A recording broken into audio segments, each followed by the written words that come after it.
Good evening बच्चों, कैसे हैं आप। आज हम पढ़ेंगे बोर्ड परीक्षा के लिए महत्वपूर्ण विकल्प वाले प्रश्न जो कि आपकी बोर्ड परीक्षा में जो गत वर्षों में आपसे पूछे गए हैं। ये अत्यंत महत्वपूर्ण है बच्चों।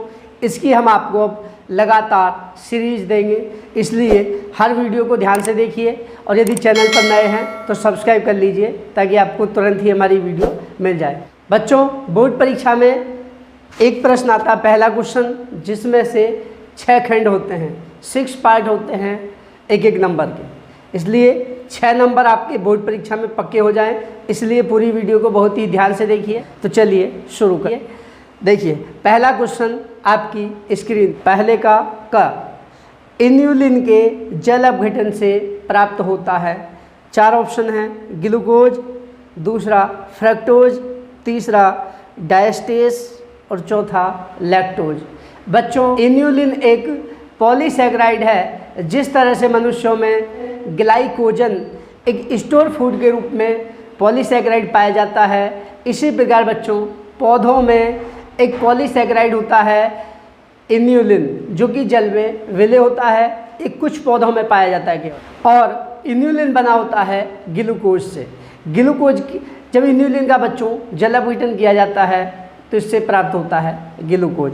तो इसका सही विकल्प हो जाएगा, इन्युलिन के जल अपघटन से प्राप्त होता है पहला का विकल्प ग्लूकोज। इसके बाद दूसरा हिमांक का अवनमन समानुपाती होता है। 4 ऑप्शन हैं, विलयन के मोल अंश के, मोल अंश का मतलब है बच्चों मोल प्रभाज के, दूसरा है विलयन की मोलरता के, तीसरा है विलयन की मोललता के, और चौथा ऑप्शन है विलायक की मोललता के।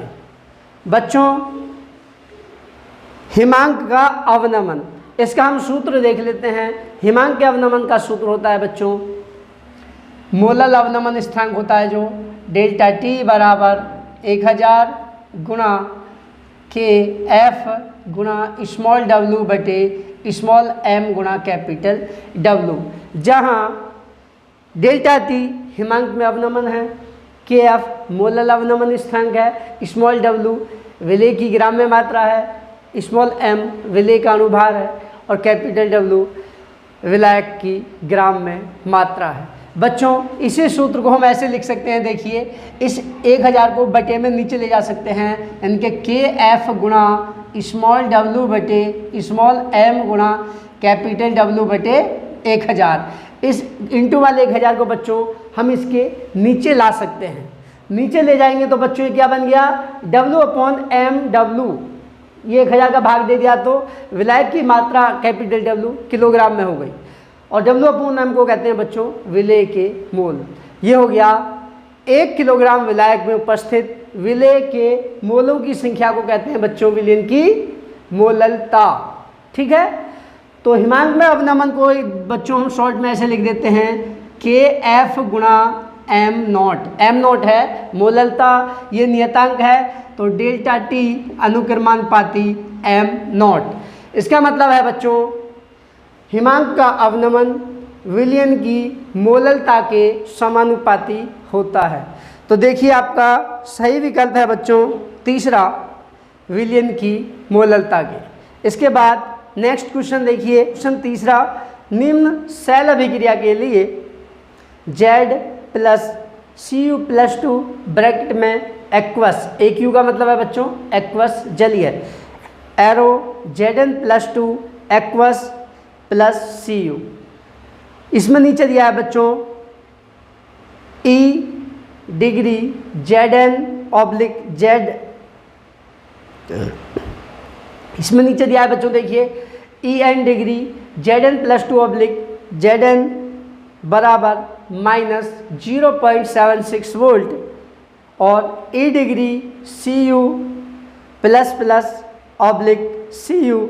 Equal to -0.34 volt. तो इस सेल का EMF है, EMF का मतलब है बच्चों विद्युत वाहक बल, इलेक्ट्रोमोटिव फोर्स। सेल का मानक इलेक्ट्रोड विभव पूछ रहे हैं, तो इसके लिए क्या करते हैं बच्चों, एक सूत्र होता है EMF या E सेल बराबर होता है ई कैथोड माइनस ई एनोड, यानी कि कैथोड के इलेक्ट्रोड विभव में से एनोड के इलेक्ट्रोड विभव को घटाने पर जो मान प्राप्त होता है उसी को सेल का विद्युत वाहक बल या ईएमएफ कहते हैं।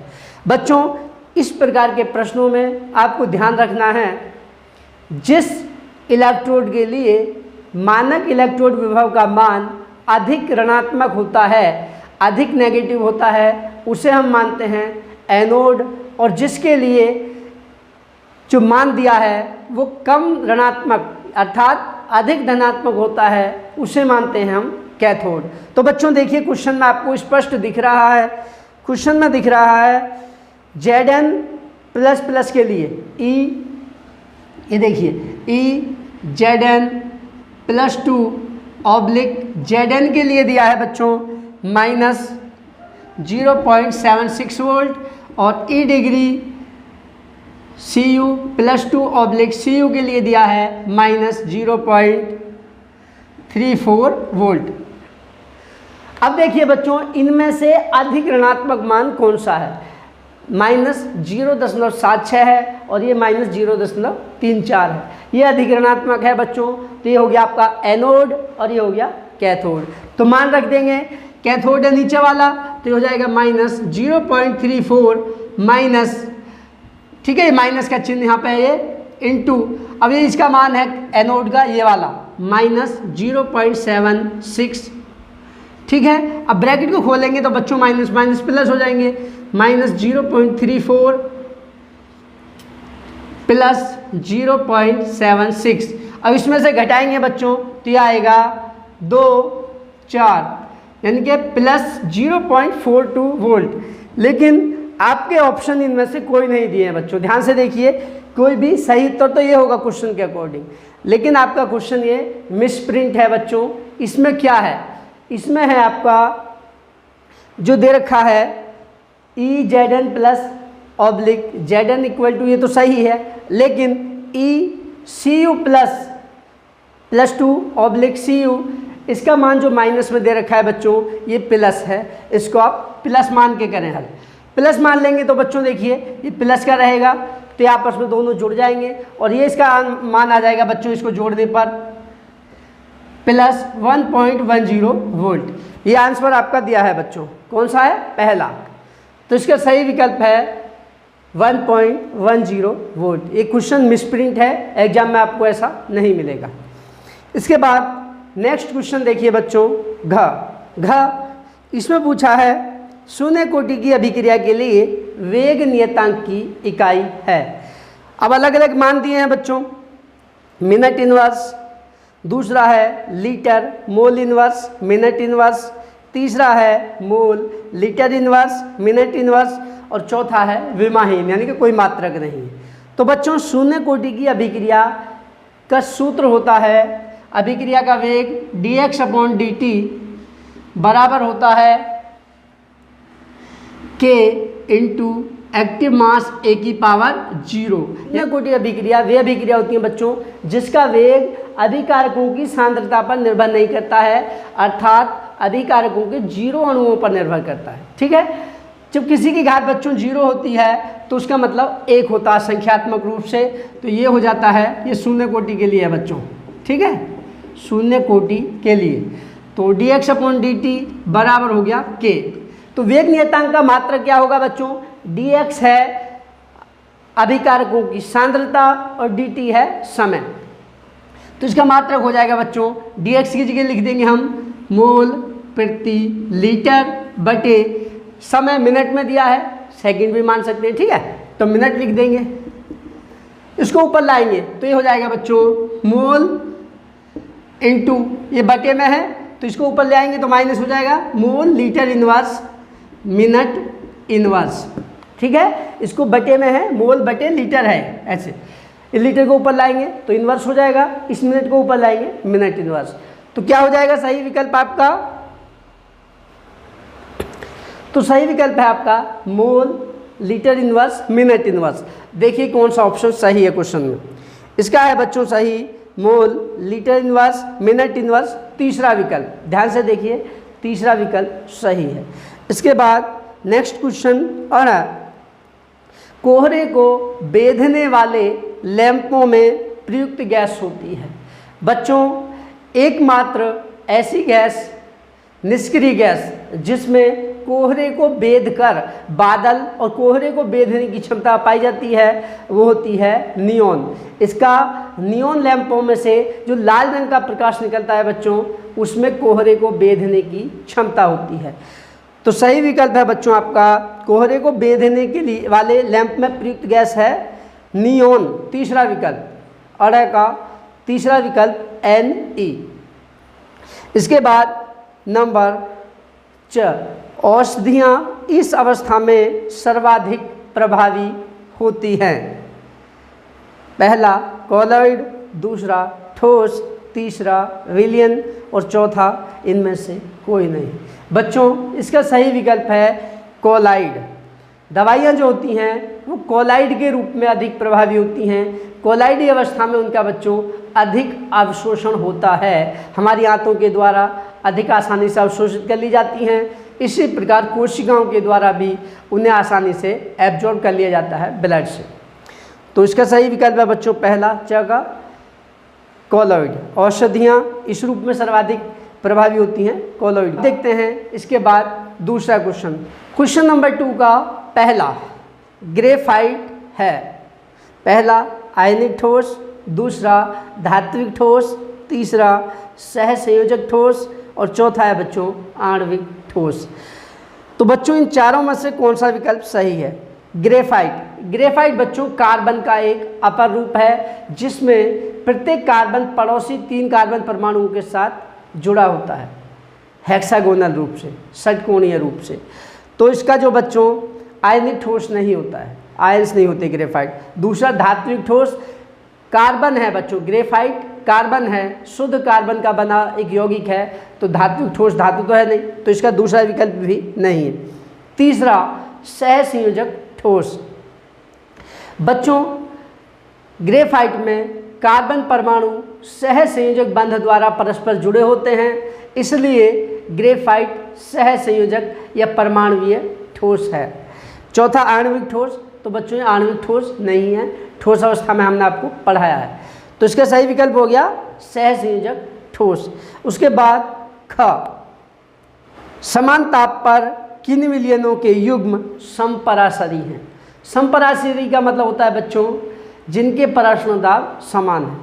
चूंकि पराशरण दाब अणुसंख्यक गुणधर्म है बच्चों, अर्थात कणों की संख्या पर, विलयन में उपस्थित कणों की संख्या पर निर्भर करते हैं, इसलिए जिन युग्मों के लिए, जिन विलयनों के लिए कणों की संख्या या आयनों की संख्या और सांद्रता का गुणनफल समान होगा, वे दोनों विलयन समपराशरी होंगे, क्योंकि पराशरण दाब अणुसंख्यक गुणधर्म है। तो चेक कर लेते हैं बच्चों। देखिए पहला है 0.1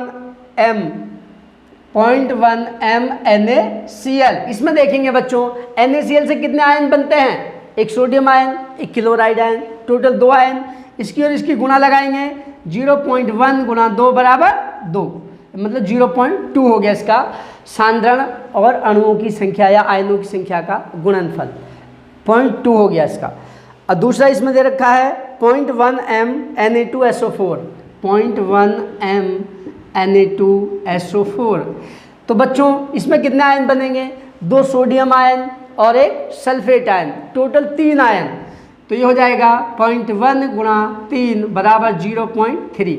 देखिए बराबर नहीं है बच्चों, ये 0.2 आया है, इसका 0.3 आया है, तो ये तो समपराशरी युग्म नहीं है। दूसरा देखते हैं, पहला विकल्प आपका गलत है। दूसरा 0.1 m यूरिया, और आगे क्या दे रखा है? 0.1 m NaCl। देखिए बच्चों यूरिया एक कार्बनिक यौगिक है, यह आयनित नहीं होगा, इसमें केवल एक ही अणु देगा, तो 0.1 गुणा 1 बराबर 0.1। इसका देखते हैं 0.1 गुणा NaCl, 2 आयन देगा जल में घोलने पर, एक Na और एक Cl, यानी 2 कण, तो गुणा 2 बराबर 0.2। देखिए समान नहीं है, तो ये युग्म भी समपराशरी नहीं होगा। तीसरा, दूसरा विकल्प भी आपका गलत। तीसरा देखते हैं 0.1 m यूरिया और 0.1 m MgCl2। तो देखिए बच्चों, इसमें यूरिया एक कार्बनिक यौगिक है, आयनित नहीं होगा, तो एक अणु देगा 0.1 गुणा 1 बराबर 0.1 रहेगा इसका मान। सांद्रण और आयनों की संख्या या कणों की संख्या का गुणनफल। इसमें देखिए 0.1 गुणा MgCl2, एक मैग्नीशियम आयन Mg++ और 2 क्लोराइड आयन, टोटल 3 कण, 2 इससे क्लोराइड आयन, एक Mg, तो 3, तो इसका गुणनफल हो जाएगा 0.3। देखिए बच्चों, ये भी समान नहीं है, तो आपका तीसरा विकल्प भी गलत हो गया। अब देख लेते हैं जो चौथा ऑप्शन है बच्चों, 0.1 m CaNO3 का होल ट्वाइस कैल्शियम नाइट्रेट और 0.1 m Na2SO4 सोडियम सल्फेट। देखिए बच्चों, 0.1 गुणा कैल्शियम नाइट्रेट, इसको आयनित करेंगे बच्चों तो एक आयन बनेगा Ca++ और दो आयन बनेंगे नाइट्रेट 2NO3-, 2 ये आयन है और एक ये है, टोटल 3। इसका मान आ जाएगा 0.3।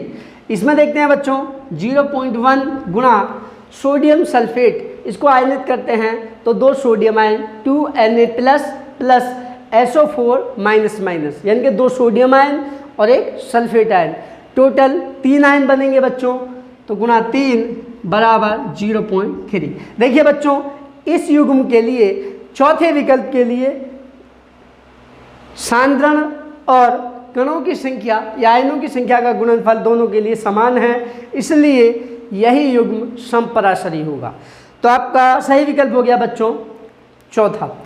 इसके बाद देखिए नेक्स्ट क्वेश्चन, ग 4 धातुओं A, B, C तथा D के मानक इलेक्ट्रोड विभव क्रमशः +1.5 वोल्ट, -2.0 वोल्ट, +0.34 वोल्ट तथा -0.76 वोल्ट हैं। इन धातुओं की घटती हुई सक्रियता या अभिक्रियाशीलता का क्रम होगा। बच्चों पहले हम देखिए आपको दिखा देते हैं कि मानक इलेक्ट्रोड विभव किस तरह से हैं। A, B, C और D, ये 4 ऑप्शन आपके दिए हैं बच्चों। इनके इलेक्ट्रोड विभव कितने कितने हैं? +1.5 वोल्ट, -2.0 वोल्ट, इधर +0.34 वोल्ट और ये है बच्चों -0.76 वोल्ट।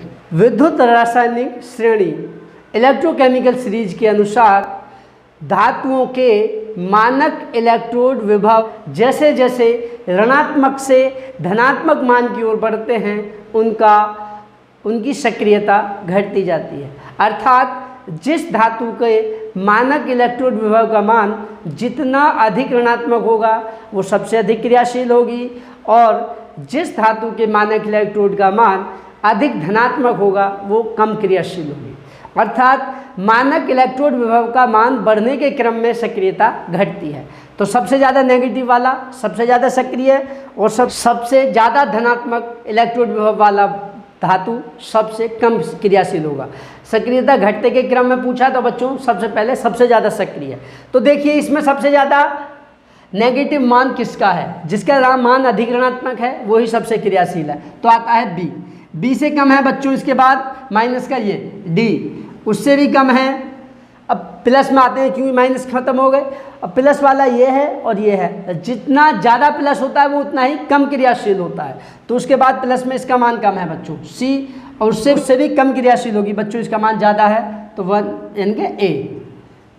बी डी सी ए ये सबसे ज़्यादा माइनस में है, उससे कम माइनस में ये है, उससे कम माइनस में ये है, उससे भी कम माइनस में ये है, यानी कि प्लस में है सबसे ज़्यादा। तो ये सक्रियता का क्रम है। तो बच्चों देखिए आपका सही विकल्प कौन सा है? बी डी सी ए। तो बच्चों ऑप्शन नंबर 2 सही विकल्प है बी डी सी ए यही सक्रियता घटने का क्रम है। इसके बाद नेक्स्ट क्वेश्चन आपकी स्क्रीन पर, निम्नलिखित में से कौन सी अभिक्रिया शून्य कोटि की अभिक्रिया है? बच्चों शून्य कोटि की अभिक्रियाएं केवल दो ही होती हैं। एक तो होता है H2 + Cl2 एरो 2HCl, ये सनलाइट की प्रेजेंस में होती है बच्चों। इनका वेग, इस अभिक्रिया का वेग अभिकारकों की सांद्रता पर निर्भर नहीं करता है। और दूसरी अभिक्रिया है बच्चों शून्य कोटि की एसीटोन की क्रिया। जब ब्रोमीन के साथ कराई जाती है तो मोनो ब्रोमो एसीटोन बनता है बच्चों, CH3CO CH2Br + HBr। तो देखिए बच्चों, ये दोनों ऑप्शन में से जो भी आपका ऑप्शन दिया हो वही ठीक है। शून्य कोटि की अभिक्रिया का उदाहरण पहला है CH3COO C2H5 + NaOH arrow CH3COO Na + C2H5OH। तो बच्चों ये तो है आपकी द्वितीय कोटि की अभिक्रिया। उसके बाद दूसरा option CH3COO CH3 + H2O arrow CH3COOH + CH3OH। बच्चों ये है प्रथम कोटि की अभिक्रिया, जिसे हम आभासी एक अणुक अभिक्रिया भी कहते हैं। इसके बाद तीसरी रिएक्शन है 2FeCl3 + SnCl2 arrow 2FeCl2 + SnCl4। बच्चों ये है तृतीय कोटि की अभिक्रिया। चौथा option H2 + Cl2 arrow 2HCl। तो बच्चों यही अभिक्रिया आपकी शून्य कोटि की अभिक्रिया है। याद रखना, रट लेना, ये दो ही अभिक्रिया शून्य कोटि की होती है। तो आपका सही विकल्प है बच्चों शून्य कोटि की अभिक्रिया है बच्चों चौथा विकल्प H2 + Cl2 एरो 2HCl। इसके बाद नेक्स्ट क्वेश्चन आपकी स्क्रीन पर, ऑर्डर एमाइडों से एमीन बनाने में प्रयुक्त अभिकर्मक है। कहने का मतलब बच्चों, किस अभिकर्मक के द्वारा एमाइड को एमीन में परिवर्तित किया जाता है? एमाइड होते हैं बच्चों RCONH2, है ना, ठीक है। इसको परिवर्तित करना है हमको RNH2 में, ठीक है। RCONH2 एमाइड से एमीन बनानी है, तो इसमें अभिकर्मक क्या होगा बच्चों? ये अभिक्रिया होती है हॉफमैन ब्रोमाइड अभिक्रिया। अभिकर्मक है बच्चों वो है ब्रोमीन + KOH। तो देखिए कौन सा ऑप्शन सही है। Br2 पहला Br2/KOH, दूसरा K2Cr2O7/H2SO4। बच्चों तो ऑक्सीकारक होता है, ये नहीं होगा, दूसरा गलत है ऑप्शन। HCl/ZnCl2 ये ल्यूकास अभिकर्मक है बच्चों, ये एल्कोहलों के परीक्षण में प्रयुक्त होता है, ये भी नहीं है। चौथा NaOH/CaOH का होल ट्वाइस, ये बच्चों लाइम वाटर है। लाइम वाटर किया जाता है सोडियम या पोटेशियम कार्बोक्सिलेट को एल्केन में बदलने के लिए।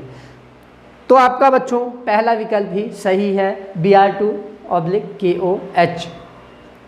इसके बाद नेक्स्ट क्वेश्चन देखिए आपकी स्क्रीन पर, राइबोफ्लेविन नाम है नंबर फर्स्ट विटामिन B1 का, नंबर 2 विटामिन B2 का, तीसरा विटामिन B6 का और नंबर 4 विटामिन B12 का। तो बच्चों विटामिन B कॉम्प्लेक्स कहते हैं उसे। विटामिन B कॉम्प्लेक्स में लगभग 12 विटामिन होते हैं, जिनमें से मुख्य है B1 को कहा जाता है बच्चों थायमीन, B2 को कहा जाता है राइबोफ्लेविन, B3 को निकोटिनिक एसिड, B5 को पेंटोथेनिक एसिड और B6 को फॉलिक एसिड और B12 को साइनोकोबालिन। इसमें पूछा है बच्चों आपसे राइबोफ्लेविन नाम है। बच्चों राइबोफ्लेविन नाम होता है विटामिन B2 का। तो आपका सही विकल्प है दूसरा ऑप्शन विटामिन B2 का। इसके बाद क्वेश्चन नंबर 3 आपकी स्क्रीन पर, 3 का आपकी स्क्रीन पर देखिए बच्चों, ठोस एक अति कठोर ठोस तथा गलित अवस्था में विद्युत रोधी है, मतलब विद्युत का कुचालक है ठोस अवस्था में भी और पिघली हुई अवस्था में भी, और बहुत उच्च ताप पर पिघलता है, यानी कि उसका गलनांक बहुत ज़्यादा है। यह किस प्रकार का ठोस है? तो बच्चों देखिए आपको ऑप्शन दिए हैं 4, आणविक ठोस, दूसरा आयनिक ठोस, तीसरा धात्विक ठोस, चौथा सहसंयोजक ठोस। तो बच्चों इनमें से इस जो कंडीशन दी हैं ठोस ए अति कठोर है, ठीक है। ठोस और गलित अवस्था में विद्युत का कुचालक है और बहुत उच्च ताप पर पिघलता है। उच्च ताप पर पिघलता है तो बच्चों आणविक ठोस नहीं हो सकता। आणविक ठोसों के गलनांक बहुत ही कम होते हैं। तो इसका पहला विकल्प तो बच्चों गलत हो गया, पहला विकल्प नहीं है। आणविक ठोसों के गलनांक कम होते हैं, बहुत कम ताप पर वो पिघल जाते हैं। उसके बाद अगला ऑप्शन है आयनिक ठोस। बच्चों आयनिक ठोस उच्च गलनांक वाले होते हैं, उच्च ताप पर पिघलते हैं, लेकिन गलित अवस्था में, विलयन में और पिघलने पर गलित अवस्था में विद्युत के सुचालक होते हैं, विद्युत के कुचालक नहीं होते, विद्युत रोधी नहीं होते हैं। पिघली हुई अवस्था में बच्चों आयनिक जो ठोस होते हैं पिघलने पर उनके आयनों में गति होती है, जिससे विद्युत के चालक होते हैं। तो दूसरा भी ऑप्शन आपका गलत हो गया, क्योंकि गलित अवस्था में विद्युत रोधी है, ठीक है। इसके बाद तीसरा धात्विक ठोस। बच्चों धातुओं के गलनांक यद्यपि उच्च होते हैं, लेकिन सभी धातुएं ठोस अवस्था और पिघली हुई अवस्था में, गलित अवस्था में विद्युत के चालक होते हैं, विद्युत रोधी धातु नहीं होती हैं। धातु की पहचान ही यही है। तो बच्चों चौथा विकल्प भी आपका गलत हो गया। अब बचा है, तीसरा विकल्प भी गलत हो गया। चौथा विकल्प है सहसंयोजक ठोस। बच्चों सहसंयोजक ठोस में यही आपका विकल्प सही है। जो आपको दिखाया गया है ठोस ए एक अति कठोर है और गलित अवस्था में और ठोस अवस्था में विद्युत रोधी है, कुचालक है और उच्च ताप पर पिघलता है। बच्चों इसमें बात की गई है आपके डायमंड की, हीरे की। हीरा जो होता है बच्चों वो विद्युत रोधी होता है गलित अवस्था में और ठोस अवस्था में, और बहुत ज़्यादा कठोर होता है और आसानी से पिघलता नहीं है। उसका क्वथनांक भी बहुत ज़्यादा होता है, जिसको हम सहसंयोजी ठोस भी कह सकते हैं बच्चों, परमाणविक ठोस भी कह सकते हैं। इसमें हीरे की बात की गई। तो सही विकल्प हो गया आपका चौथा सहसंयोजक ठोस। इसके बाद देखिए ख आपकी स्क्रीन पर, निम्न में से न्यूनतम हिमांक वाला विलयन है। न्यूनतम हिमांक का मतलब है बच्चों सबसे कम हिमांक किसका होगा, कौन सा द्रव या कौन सा विलयन सबसे कम ताप पर जमेगा। यानी कि हिमांक में अवनमन, हिमांक में कमी सबसे ज़्यादा किस में होगी, जिसमें हिमांक में सबसे ज़्यादा कमी होगी बच्चों वही सबसे कम ताप पर जमेगा, अर्थात उसी का हिमांक न्यूनतम होगा। समझ रहे हैं, हिमांक में अवनमन या कमी जिसमें सबसे ज़्यादा होगी बच्चों उसी का हिमांक सबसे कम होगा, वही सबसे कम ताप पर जमेगा। तो बच्चों देख लेते हैं, क्योंकि हिमांक में अवनमन भी अणुसंख्यक गुणधर्म हैं। इनमें से जो विकल्प दिए हैं, जो भी पदार्थ ज़्यादा आयन या कण देगा उसी का हिमांक में अवनमन सबसे ज़्यादा होगा और उसी का हिमांक सबसे न्यूनतम होगा। हिमांक में अवनमन यानी कमी सबसे ज़्यादा उसी में होगी। तो देखिए पोटेशियम सल्फेट, पहला विकल्प है आपका पोटेशियम सल्फेट K2SO4। बच्चों ये इस तरह से आयनित होता है 2K plus SO4 minus. Total कितना आयन हो गए 3, 2 और 1 3 आयन दे रहा है।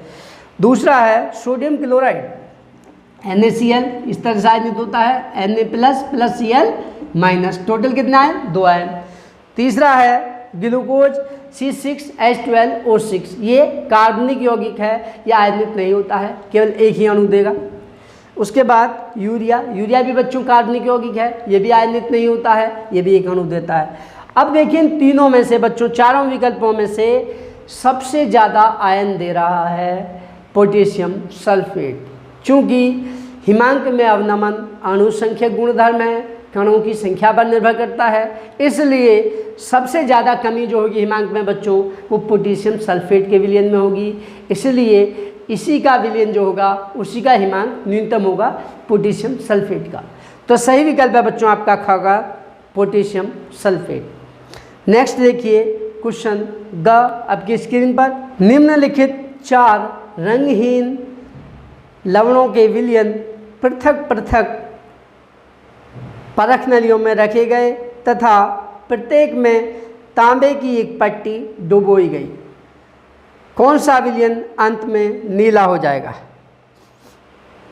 बच्चों आपको 4 ऑप्शन दिए हैं, इनके विलयन अलग अलग परख नली में लिए हैं, उसमें प्रत्येक परख नली में तांबे की एक पट्टी डुबा दी गई है।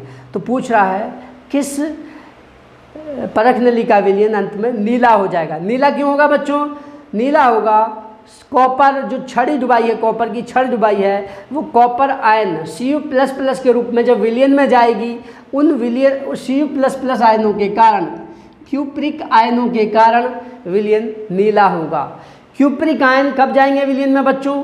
जब कॉपर की छड़ विलयन में उपस्थित लवण से उस धातु को प्रतिस्थापित करेगी। अब बच्चों विद्युत रासायनिक श्रेणी के अनुसार होता है, विद्युत रासायनिक श्रेणी में ऊपर स्थित धातुएं अपने से नीचे स्थित धातुओं को उनके लवणों के जलीय विलयन से प्रतिस्थापित कर देती हैं। यानी कि जो तत्व बच्चों कॉपर से नीचे होंगे, जो तत्व कॉपर से नीचे होंगे, कॉपर उन्हीं को रिप्लेस करेगा। हाइड्रोजन के नीचे बच्चों 5 तत्व हैं, copper copper, Hg, Ag, Pt और गोल्ड Au। ये 5 तत्व हैं बच्चों हाइड्रोजन के नीचे विद्युत रासायनिक श्रेणी में इस क्रम में हैं। तो कॉपर से नीचे बच्चों देखिए कौन कौन से तत्व हैं, Hg, Ag, Pt, Au।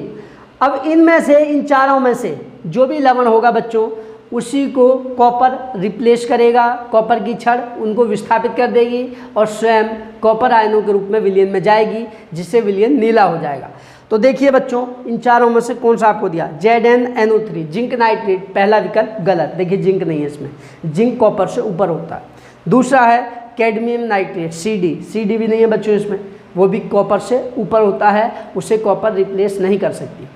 चौथा है और तीसरा है AgNO3 सिल्वर नाइट्रेट, और चौथा है लेड नाइट्रेट, लेड भी नहीं है बच्चों। तो तीसरा विकल्प सही है।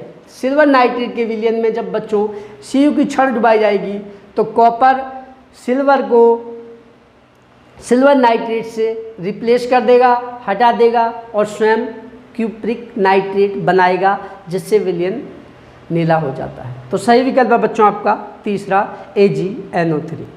इसके बाद घ, शून्य कोटि अभिक्रिया के वेग नियतांक का मात्रक है।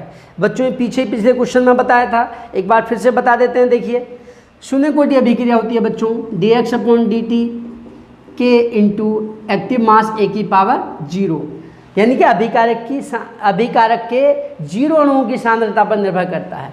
जब किसी की घात बच्चों 0 होती है तो उसका मतलब होता है 1, संख्यात्मक रूप से 1, इसकी जगह आ जाएगा 1, यानी कि बच्चे का खाली k। अब k का मात्रक क्या होगा वेग नियतांक का, जो इसका वेग का मात्रक होता है। वेग का मात्रक होता है मोल प्रति लीटर बटे टाइम, समय। देखिए आपको क्या क्या दिए हैं, टाइम को दिया है सेकंड में, ठीक है। तो सही विकल्प पहला लीटर सेकंड। लीटर सेकंड कैसे होगा, इसको बोलेंगे बच्चों हम mole litre inverse second inverse, ये सही होगा। तो इसमें पहले विकल्प में आपका मोल नहीं दिया है, तो पहला गलत है। दूसरा है litre mole inverse, litre mole inverse, mole inverse नहीं है बच्चों, मोल बिना इनवर्स का है, लीटर इनवर्स है, तो दूसरा भी आपका गलत हो गया। तीसरा mole litre inverse second inverse, तीसरा बच्चों आपका सही है, तीसरा विकल्प आपका सही है। और चौथा है मोल सेकंड इनवर्स, ये भी गलत है, इसमें लीटर नहीं दे रखा। तो आपका सही विकल्प है तीसरा विकल्प मोल लीटर सेकंड इनवर्स। अण सबसे अधिक क्षारीय होती है, सबसे अधिक क्षारीय एमीन है बच्चों। सबसे अधिक क्षारीय एमीन होती है डाई एथिलएमीन, ठीक है। डाई एथिलएमीन की क्षारकता घट जाती है क्योंकि स्टेरिक हिंड्रेंस के कारण नाइट्रोजन परमाणु का जो लॉन इलेक्ट्रॉन पेयर होता है वो एथिल समूहों के द्वारा घिर जाता है, स्टेरिक हिंड्रेंस हो जाती है, इसलिए ट्राईमेथिलएमीन कम क्षारीय होती है, डाई एथिलएमीन ज़्यादा क्षारीय होती है। अब बच्चों इसमें दे रखा पहला ऑप्शन एथिलएमीन C2H5NH2, दूसरा है CH3 का होल ट्वाइस NH डाई मैथिलएमीन, और तीसरा है CH3NH2, और चौथा है बच्चों C2H5 का होल ट्वाइस NH। बच्चों चौथा विकल्प सही है, डाईएथिलएमीन, और दूसरा विकल्प डाईमेथिलएमीन। डाईमेथिलएमीन और डाईएथिलएमीन में बच्चों डाईएथिलएमीन की क्षारकता ज़्यादा होती है, तो सबसे अधिक क्षारीय होगी बच्चों इसका चौथा विकल्प C2H5 का होल ट्वाइस NH, डाईएथिलएमीन। बाद नेक्स्ट है च, एस्कॉर्बिक अम्ल नाम है बच्चों। एस्कॉर्बिक अम्ल होता है विटामिन सी। विटामिन सी को एस्कॉर्बिक एसिड कहा जाता है। तो देखिए आपके सही विकल्प कौन सा है, नंबर फर्स्ट विटामिन सी, दूसरा है विटामिन ए। विटामिन ए होता है बच्चों रेटिनॉल, तीसरा है विटामिन डी। विटामिन डी को कहा जाता है कैल्सीफेरोल, और चौथा है विटामिन B6। B6 को कहा जाता है बच्चों फॉलिक एसिड। तो एस्कॉर्बिक अम्ल नाम किसका होता है बच्चों, विटामिन सी का। पहला ऑप्शन आपका सही है। चौथा क्वेश्चन, पहला नंबर फर्स्ट शुद्ध सिलिकॉन तथा जर्मेनियम हैं। पहला ऑप्शन चालक, दूसरा विद्युत रोधी यानी कि कुचालक, तीसरा अर्धचालक, और चौथा इनमें से कोई नहीं। बच्चों चालक वे पदार्थ होते हैं जिनमें मुक्त इलेक्ट्रॉन पाए जाते हैं गलित अवस्था में या ठोस अवस्था में। तो चालक तो सिलिकॉन नहीं होता है बच्चों, ठीक है। चालक होते हैं जिनके वाहितम कोश में मुक्त इलेक्ट्रॉन पाए जाते हैं जो आसानी से मूव कर सकते हैं। तो चालक नहीं है, पहला ऑप्शन गलत है। दूसरा विद्युत रोधी, सिलिकॉन और जर्मेनियम बच्चों विद्युत रोधी भी नहीं होते हैं, क्योंकि जब इनमें कोई दूसरा पदार्थ मिला दिया जाता है तो इनकी चालकता बढ़ जाती है, जिसे हम कहते हैं डोपिंग, या आप पढ़ोगे अब ट्रांजिस्टर में। तीसरा है अर्धचालक। बच्चों जर्मेनियम और सिलिकॉन दोनों की जो चालकता होती है चालकों और कुचालकों दोनों के बीच में होती है, इसलिए इन्हें अर्धचालक कहते हैं। यानी कि ना तो पूर्ण रूप से चालक होते हैं ना ही पूर्ण रूप से कुचालक होते हैं, लेकिन ताप बढ़ाने पर ये कोई दूसरा पदार्थ मिलाने पर इनकी चालकता कई गुना बढ़ जाती है, इसलिए इन्हें कहा जाता है अर्धचालक। तो सही विकल्प है आपका का तीसरा अर्धचालक। उसके बाद ख, हिमांक का अवनमन समानुपाती होता है। पहला विकल्प विलियन के मोल अंश के। मोल अंश का मतलब है बच्चों मोल प्रभाज के। हिमांक का अवनमन बच्चों मोल प्रभाज के समानुपाती कभी नहीं होता है, ठीक है। मोल अंश से मोल प्रभाज के समानुपाती नहीं होता है, पहला विकल्प गलत है। दूसरा विलियन की मोलरता के भी समानुपाती नहीं होता है, अभी पिछले क्वेश्चन में बताया था हमने, ठीक है। क्या हो जाता है सूत्र, इसका हो जाता है सूत्र बच्चों डेल्टा टी बराबर KF गुणा m0 मोलरता। इसको हटा देंगे तो डेल्टा टी अनुक्रमानुपाती m0 मोलरता के अनुक्रमानुपाती। हिमांक में अवनमन भी और क्वथनांक में उन्नयन भी। तीसरा विकल्प है बच्चों विलियन की मोलरता के, चौथा है विलायक की मोलरता के। बच्चों विलायक की मोलरता के समानुपाती नहीं होता है, ये समानुपाती होता है विलियन की मोलरता के। मोलरता विलियन की होती है, विलायक की नहीं होती है। तो सही विकल्प है बच्चों इसका ख का तीसरा। उसके बाद ग, देखिए स्क्रीन पर निम्नलिखित सेल अभिक्रिया के लिए Zn + Cu + 2 aqueous arrow Zn + 2 aqueous + Cu bracket में दिया है बच्चों E degree Zn/Zn plus equal to -0.76 volt और E degree Cu + 2/Cu equal to +0.34 volt cell का EMF है। बच्चों पिछले क्वेश्चन की तरह ही है, बिल्कुल सेम ही है, ठीक है। देखिए हमने बताया आपको ई सेल बराबर होता है या EMF बराबर होता है, ई सेल कह देते हैं या EMF, ठीक है। EMF बराबर होता है E cathode minus E anode. Cathode क्या होता है बच्चों, जिसके लिए जो इलेक्ट्रोड विभव का आंकिक मान दिया है, जो आंकिक मान अधिक धनात्मक या कम ऋणात्मक होता है उसको कहा जाता है कैथोड, और जिसके लिए जो आंकिक मान है बच्चों इलेक्ट्रोड विभव का अधिक जिस इलेक्ट्रोड के लिए मानक इलेक्ट्रोड विभव का मान अधिक ऋणात्मक होता है, माइनस में ज़्यादा होता है, उसको कहा जाता है बच्चों एनोड। तो आपको स्पष्ट देखिए क्वेश्चन में दिख रहा है Zn के लिए ज़्यादा है, माइनस में माइनस 0.76 वोल्ट है तो ये एनोड हो गया। और दूसरा दे रखा है Cu के लिए प्लस के 0.34 वोल्ट, तो बच्चों ये कैथोड हो गया। तो ये हो जाएगा 0.34, ये प्लस में है, माइनस 0.76, ठीक है। माइनस ये चिन्ह है यहाँ पे, और माइनस में जो इसका मान है वो रख दिया, माइनस माइनस प्लस हो जाएगा, 0.34 प्लस 0.76 जोड़ेंगे तो बच्चों प्लस 1.10 वोल्ट। तो सही विकल्प है आपका पहला, नंबर फर्स्ट 1.10 वोल्ट। उसके बाद अगला क्वेश्चन बच्चों का शून्य कोटि अभिक्रिया के वेग नियतांक की इकाई है, यह अभी बताया पीछे। इसकी होती है इकाई बच्चों मोल, लीटर इनवर्स, सेकंड या मिनट इनवर्स।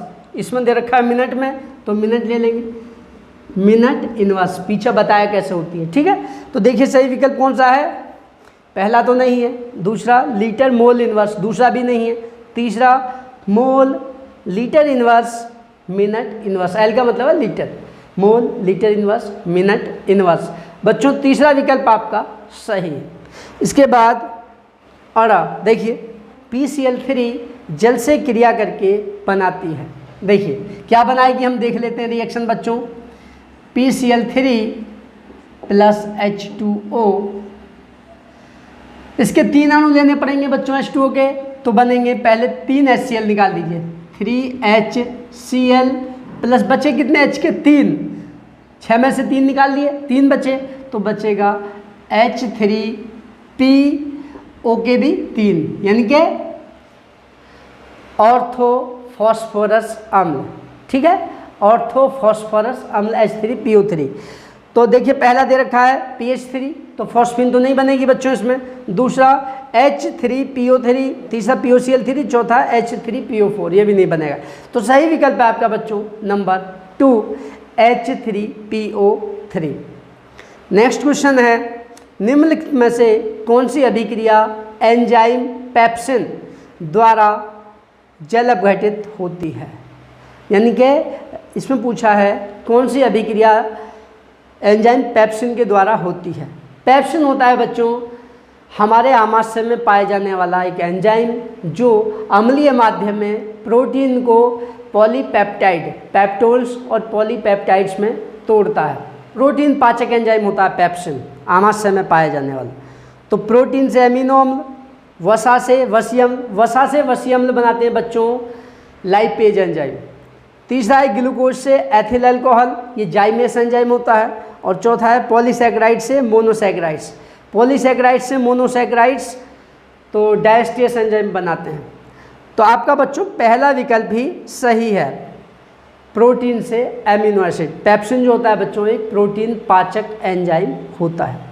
तो बच्चों आज हमने 4 क्वेश्चन पढ़े, 4 क्वेश्चन के 6 विकल्प, ठीक है। इसी प्रकार लगातार आपको इसी तरह की वीडियो मिलती रहेंगी, इन्हें आप रेगुलर देखिए ताकि आपको बोर्ड परीक्षा में समझकर आप सही विकल्प चुनें, ताकि आपके 6 नंबर पूरे विकल्प वाले खराब ना हो, पूरे आप प्राप्त कर सकें। आशा करता हूँ ये सभी क्वेश्चन आपको समझ आ गए होंगे। यदि समझ आ गए हैं तो वीडियो को लाइक करें और अपने दोस्तों के साथ शेयर करें ताकि उन्हें भी इससे लाभ मिल सके। Thank you.